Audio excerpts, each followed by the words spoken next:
Hello, Jeff Dollar here. Just a few minutes ago, I was notified of what had occurred to Pastor David Baker of the Fundamentalist Baptist podcast.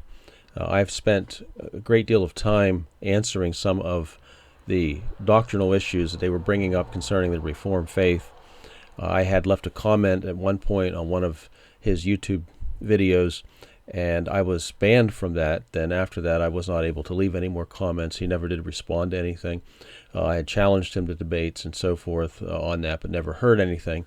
It's a very sad thing. Let me say, first of all, that my heart goes out to the family, to his children, to those who are obviously suffering now under this.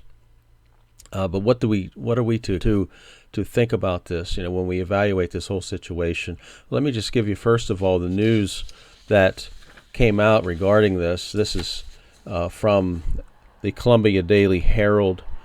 A Columbia pastor dies of apparent suicide a day after sexual battery charge. Just a day after, Columbia pastor David Baker Sr. was charged with aggravated sexual battery by Maury County Sheriff's Office. He has died of apparent suicide, according to Columbia Chief Jeremy Alsop. According to Alsop, Baker went into the ER at Maury Regional Medical Center, went straight to the bathroom, was soon found deceased in the bathroom. There was 2 shots heard. He shot himself in the chest. Extremely sad situation. It goes on to say he also ran a ministry, Fallen in Grace, with Indiana pastor David Hyles.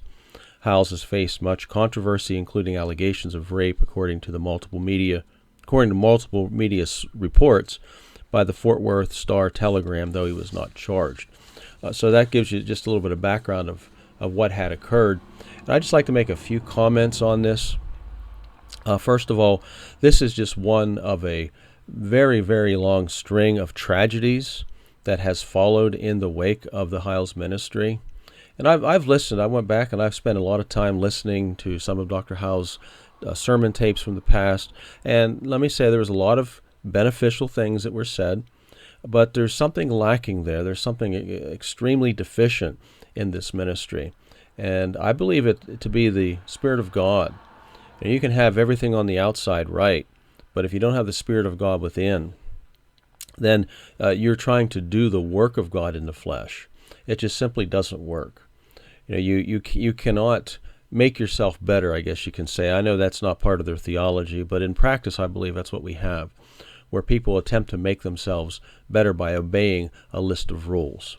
You know, and here we have one of the patterns that we find in this ministry is hypocrisy. Was Pastor David Baker guilty of the crime he was accused of? Well, I don't know if we'll ever know that for certain now, but why would a man kill himself right after an accusation? You know, we had an experience like this when I was younger. I think I was about 12 years old or 13. There was a fellow in the neighborhood that was known for fixing the bicycles of children. And we would get down if we had an issue with our bike, and he'd fix it for us. But that was one of the things he was using to draw in some of the young girls. And one of them happened to be my sister. And I think he had forced her to lock the door behind her at one point and forced her to watch an X-rated movie of some sort. And all this came out in the open, and the children then were those of us who were involved had to go to court over it. And we went to the courthouse, and as we were going up the elevator for the hearing, we were told that the hearing had been canceled because the man had committed suicide. So this is a pattern of things like this. This is a very shameful type of crime, and once it comes out into the open, many times people just can't handle it, and they decide to kill themselves rather than to make it public. So this apparently is what happened. We won't know for sure, but I just wanted to point out the long string of deficiencies in this movement. The Lord said, "You will know them by their fruits." He's speaking specifically about false teachers.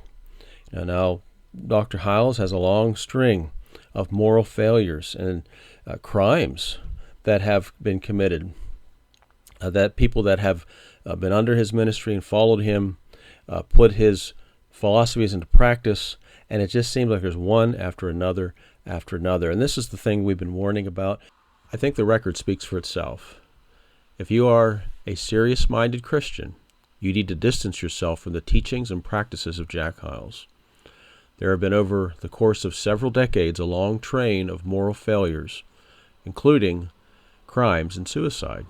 This is not the fruit of genuine Christianity. I will put in the description of this video a link to a video I made regarding the dangers of exalting personalities and the potential damage it can bring. In this and other cases, it may involve life or death. Please leave any questions in the comment section, and feel free to contact me by email, and may the Lord bless you in your search for truth.